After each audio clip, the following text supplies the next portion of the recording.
Amin. Karena suara adalah kata-kata yang keluar, bukan mendesis.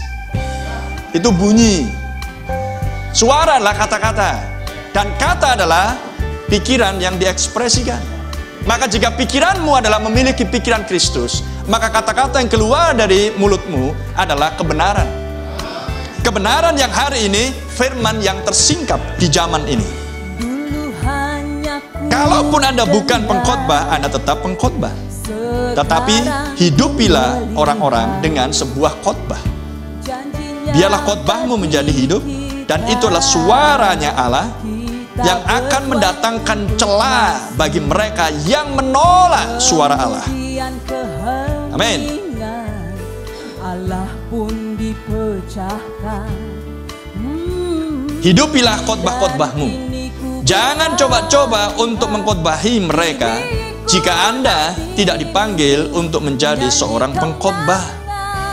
Anda akan mixed up, Anda akan campur aduk, Anda akan kacau, ya? Dan Anda akan membuat orang-orang menjadi seperti benang yang kusut, tenggelap. Benangnya kusut, susah lagi diluruskan lagi, ya. Anda akan merusak orang-orang, bahkan dirimu juga. Jadi hidupi saja khotbah. Ini bukan bicara hanya pengkhotbah yang di balik mimbar. Ini bicara Anda masing-masing juga. Karena kita adalah saksi-saksi hidup dari Kristus yang termanifestasi di zaman ini. Bukankah Yesus berkata, Roh Kudus akan bersaksi bersama-sama dengan... Jawab untuk dirimu. Roh Kudus akan bersaksi bersama-sama dengan saya. Jangan menunjuk kamu. Amin.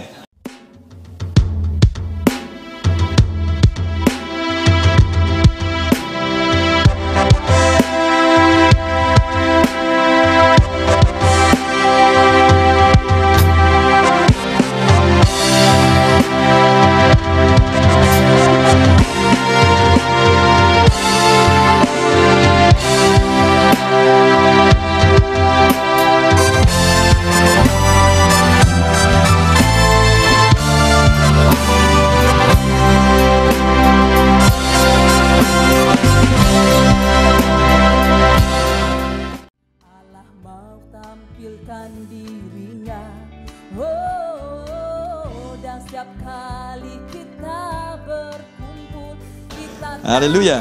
Jadi masing-masing hidupi saja khotbahmu, supaya kesaksianmu dengan perkataan akan sesuai dengan perbuatanmu. Haleluya. Paragraf 119. Pengkhotbah dipanggil untuk mengkhotbahkan khotbahnya dan untuk menghidupinya juga. Jadi pengkhotbah bukan calo. Jika Anda tidak bisa menghidupinya, menghidupi firman khotbah itu, maka berhentilah khotbah. Tetapi Anda seharusnya menghidupi khotbah-khotbahmu. Haleluya. Di zaman sekarang nggak dipanggil jadi pengkhotbah pun tetap menyodorkan diri, aku pengkhotbah, aku pastor sekarang, aku jadi gembala di sini. Oh, kelas suka mulai. Banyak orang memanggil dirinya sendiri. Sehingga apa hasilnya? Kacau balau. Membiarkan kayak didominasi organisasi, membiarkan kaum wanita kurang bahan, asal ke gereja, asal bayar perpuluhan, asal setia dengan merek gereja. Sudahlah itu. Betul? Ya, tidak ada lagi standar kekudusan hidup. Gereja punya standar. Dan standar gereja melampaui dunia ini, melampaui semua kepercayaan atau agama apapun yang pernah ada di bumi ini. Amen. Karena gereja lah eklesia yang dikeluarkan dari sistem dosa, dan Yesus yang mengeluarkan Anda, darahnya menebus Anda. Glory, praise the Lord. Sehingga Anda lihat, bahkan di kalangan pesan pun tidak terkecuali, menurunkan standar dan membiarkan begitu saja. Itu baru soal hidup. Belum lagi soal doktrin, belum lagi soal hal-hal yang lain, dan berbagai macam. Tidak akan bisa seperti itu, brother.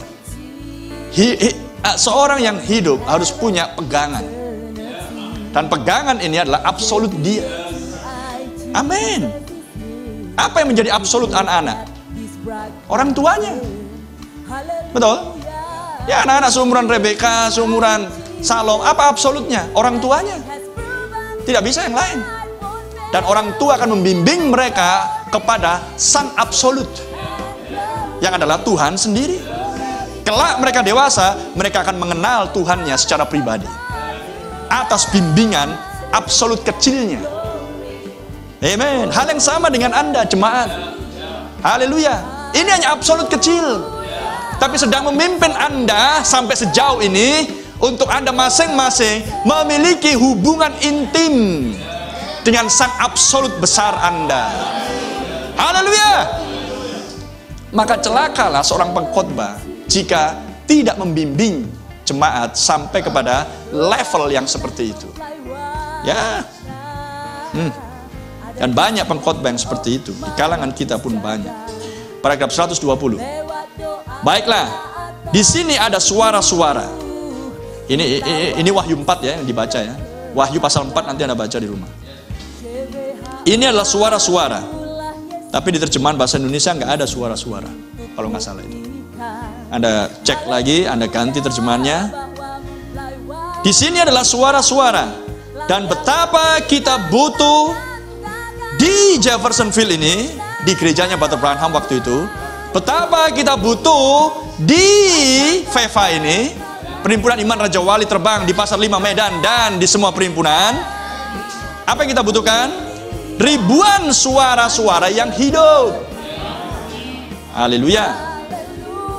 Guruhnya Allah mengguntur, menggelegar di dalam sesuatu yang manis, yang kudus, yang murni, kehidupan yang tidak cemar, yang berjalan-jalan di bumi pada hari ini. Surat yang hidup, yang tertulis, yang dibaca oleh semua orang. Haleluya. Tanpa cacat. Orang-orang Kristen yang sejati. Haleluya. Inilah standar kehidupan kekristenan di akhir zaman. Itulah guru, itulah guntur yang menentang musuh.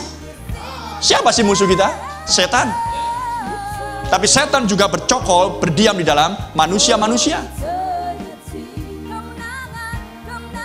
Itulah Kristen-Kristen yang sejati. Itulah guru yang menentang musuh. Iblis tidak peduli. Iblis nggak peduli sehebat apa Anda berteriak ataupun Anda bersorak.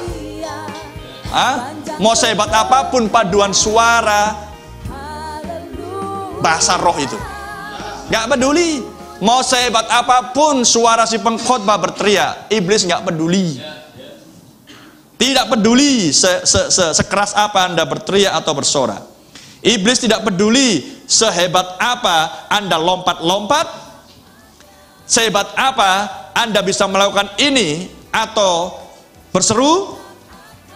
Tidak peduli.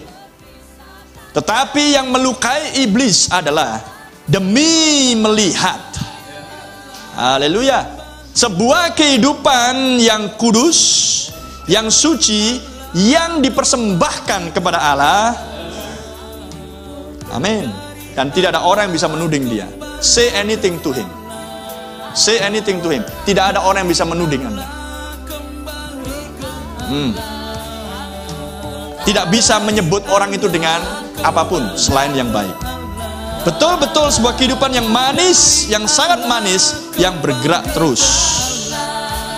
Itulah yang melemparkan si iblis. Itulah guru yang menggoncangkan iblis. Haleluya.